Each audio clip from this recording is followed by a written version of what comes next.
आज यशोधरा बुद्ध विहार पर हम बनते करुणाशील जी के साथ में यात्रा को लेकर के पहुँचे हुए हैं।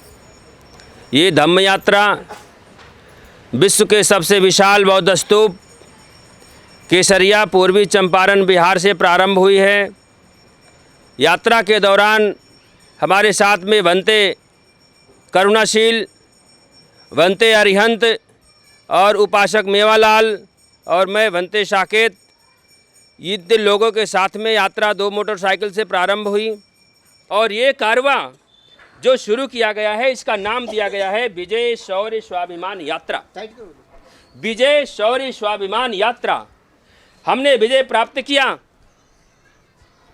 1 जनवरी 1818 को, तो उस विजय का हमें शौर्य है और उस शौर्य को देख करके हमारे अंदर स्वाभिमान पैदा होता है। तो ये स्वाभिमान अगर महाराष्ट्र के लोगों को पैदा होता है, अगर मध्य प्रदेश के लोगों को पैदा होता है, तो ये स्वाभिमान लुम्बिनी में भी पैदा होना चाहिए, ये स्वाभिमान साकेत अयोध्या में भी होना चाहिए, ये पूर्वी चंपारण बिहार में भी होना चाहिए, देश के कोने कोने में होना चाहिए। तभी हम लोग एकजुट हो करके भीमा कोरेगांव को नमन करेंगे। इस यात्रा का ये उद्देश्य है कि कैसे कैसे जो है महाराष्ट्र में बैठा हुआ आदमी पूरे दुनिया में सबसे विशाल बौद्ध स्तूप केसरिया को नहीं जानता है, और दोनों जगह के बैठा हुआ आदमी साकेत अयोध्या जो बुद्ध की नगरी हुआ करती थी उसके इतिहास गौरव को नहीं जानता है। अगर जानता है तो उसको नमन करने नहीं जाता है। ये तीनों को हम कैसे मैच करेंगे, इस यात्रा का ये प्रमुख उद्देश्य है कि सारे लोग मिल करके अगर 1 जनवरी को भीमा कोरेगांव के धरती को नमन करते हैं, फिर किसी दिन एकजुट होकर के हम विशाल स्तूप केसरिया को नमन करेंगे और सारे लोग मिल करके एक बार बुद्ध की धरती साकेत को भी नमन करने का ऐसा हम लोगों का आयोजन है, ऐसा कार्यक्रम है। हर वर्ष, अभी ये प्रारंभ है, पहला वर्ष है, ये हर वर्ष देश जहाँ जहाँ स्टाफ हुआ है वहाँ के लोगों को आह्वान किया है, आप लोगों का सपोर्ट है। हर वर्ष ये यात्रा मोटरसाइकिल से निकलेगी। यूँ तो हम लोग, हमारे उपासक तमाम अनाथ पिंडक बैठे हुए हैं, वो तो हमें प्लेन से भी मंगा सकते हैं, ट्रेन से भी मंगा सकते हैं, एसी में भी मंगा सकते हैं। लेकिन अगर हम प्लेन में बैठते तो किसी एयरपोर्ट से आकर के किसी एयरपोर्ट पर उतर जाते, बीच के लोगों को ये नहीं पता चलता कौन आया और कौन गया। अगर हम ट्रेन से आते तो किसी स्टेशन से शुरू करते, किसी स्टेशन पे उतर जाते, बीच के लोगों को नहीं पता चलता। हमने तय किया कि ये यात्रा चरित विख्वे चारिक्यम बहुजन हिताय बहुजन सुखाय, उस विचारधारा पे करना होगा जिस विचारधारा पे तथागत अपने पैरों से पूरी धरती को नाप डाले थे। 45 साल लगातार चले और इतना बोले, दुनिया में उतना कोई बोला नहीं, और शांत भी उतना रहे जितना कोई शांत नहीं रहा आज तक। तो उस विचारधारा पर लेकर के, उस विचारधारा पे चल के आज का जो पैदल यात्रा है वो मोटरसाइकिल है। मुझे ऐसा लगता है आज मोटरसाइकिल पैर के बराबर है, क्योंकि हर पैर में मोटरसाइकिल है।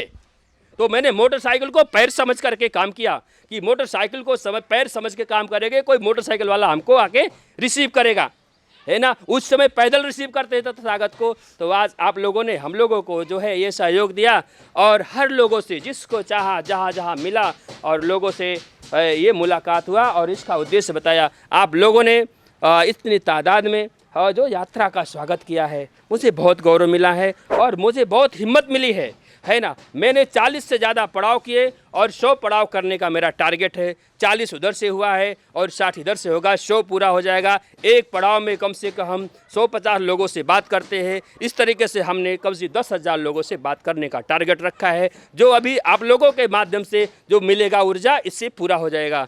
आप सभी लोगों से हमारी अपील है, बाबा साहब के माध्यम से धम्म को पकड़ो और धम्म को पकड़ करके अपनी धरोहर को मजबूत बनाओ। यदि हमारी धरोहर नहीं रहेगी तो हमारा संस्कृति नहीं रहेगा। अगर संस्कृति नहीं रहेगी तो हम धम्म लेके क्या करेंगे। तो हमारा भी फर्ज है। बाबा साहब ने, सम्राट अशोक ने जो अपने समय में धम्म को सीखा, तो सम्राट अशोक जी ने धम्म को मजबूत किया। अगर मजबूत नहीं किया होता तो बिहार में कोई लेनिया देखने नहीं आता, है ना। अगर देखता तो केसरिया नहीं मिलती। अगर मजबूत नहीं किया होता, साकेत के हर जगह खोदने पर बुद्ध नहीं निकलते। देश के कोने कोने में बुद्ध निकल रहे हैं, ऊपर युद्ध हो रहा है, नीचे से बुद्ध निकल रहे हैं। तो ये हमारा गौरव है, हम लोगों का कर्तव्य है कि अपने धरोहर की रक्षा करें और अपने धम्म को मजबूत करें, बाबा साहब के दिए हुए वचनों का पालन करें। इसी शब्दों के साथ में हम आपको बहुत बहुत साधुवाद करते हैं। विश्व का सबसे बड़ा बौद्ध स्तूप है और जर्जर स्थिति में है। हम सरकार से अपील करेंगे, माननीय हमारे प्रदेश के मुख्यमंत्री से, कि भारत संविधान से चलता है और संविधान के दायरे में हम लोग भी आते हैं। SC ST OBC जितने माइनॉरिटी के लोग हैं 85% सब लोग आते हैं। उससे संविधान के दायरे में सवर्ण वर्ण के लोग भी आते हैं। तो भारत संविधान से चलता है, तो संविधान के दायरे में अगर हम आते हैं तो हमारा भी धर्म के बारे में कुछ सरकार सोचे और उस पर पुनः विचार करे, क्योंकि वो बरसात के महीनों में वहाँ डाँड़ भर पानी लगती है और जंगल ना बताए कि जंगल कितना है वहाँ। हम सरकार से यही अपील करेंगे कि उसको अपने स्तर से ऐसी करे और हम बौद्ध भिक्षुओं को वहाँ ठहरने के लिए कोई बढ़िया सा प्लेस बनवा दें, ताकि बौद्ध भिक्षु इधर उधर ना भटकते। वहाँ टूरिस्टों का रहने के लिए व्यवस्था नहीं है, बहुत जर्जर स्थिति में है, लेकिन सरकार की उदासीनता है। हम लोग संघर्ष करके ये यात्रा निकाले हैं, भंते साकेत जी और हम और एक हमारे सहयोगी हैं और मित्र भी हैं और गुरु भाई भी हैं, भंते अरिहंत जी, और एक उपासक जी हैं भंते मेवालाल जी।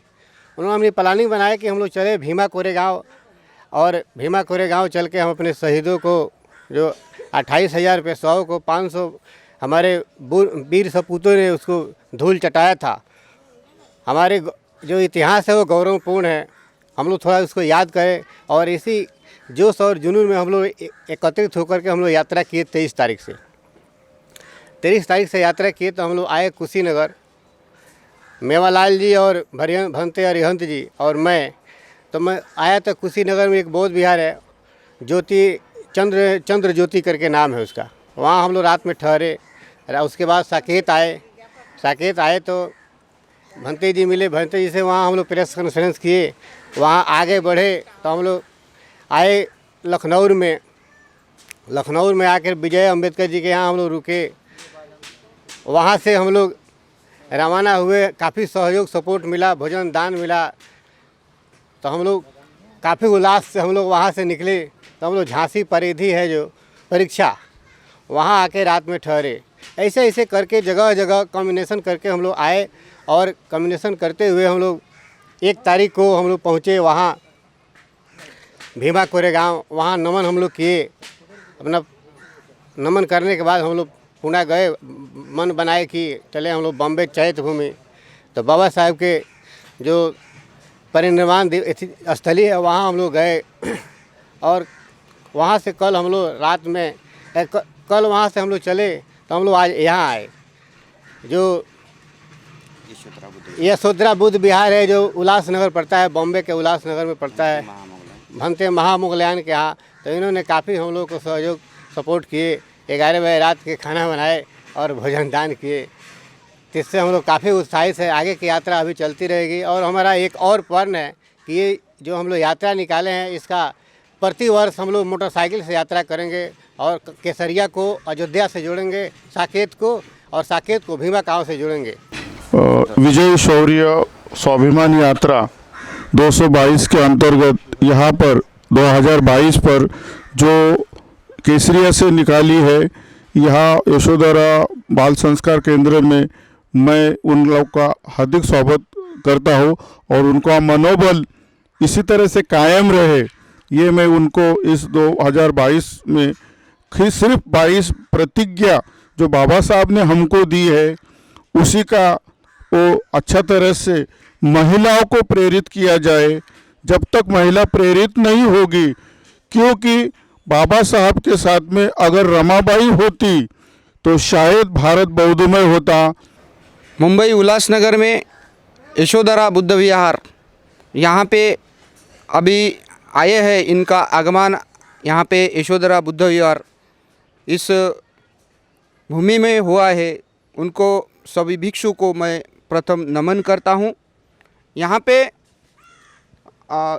विजय शौर्य स्वाभिमान यात्रा 2022 जो 3000 किलोमीटर से हमारे भिक्षु जी सहयोगोजोग भंते साकेत बुद्ध विहार मणिपत्र साकेत अयोध्या या जो साकेत से आए हैं अयोध्या से, उन सभी को मैं धन्यवाद देता हूं, क्योंकि जो भारत बुद्धमय करने के लिए इन्होंने एक संकल्प लिया है और भारत बुद्धमय होना चाहिए, क्योंकि ग्रामीण भाग में भारत बुद्धमय और बौद्ध धर्म का प्रचार और प्रसार नहीं हुआ है। जब डोंगरी में जो पहाड़ी में अपने बौद्ध लोग रहते हैं, उनके तरफ ये बौद्ध धर्म का संदेश अब तक नहीं पहुंचा है और इन्हीं बौद्ध भिक्षुओं के माध्यम से ये पूरा भारत बुद्धमय करने के लिए संकल्पना लिए है।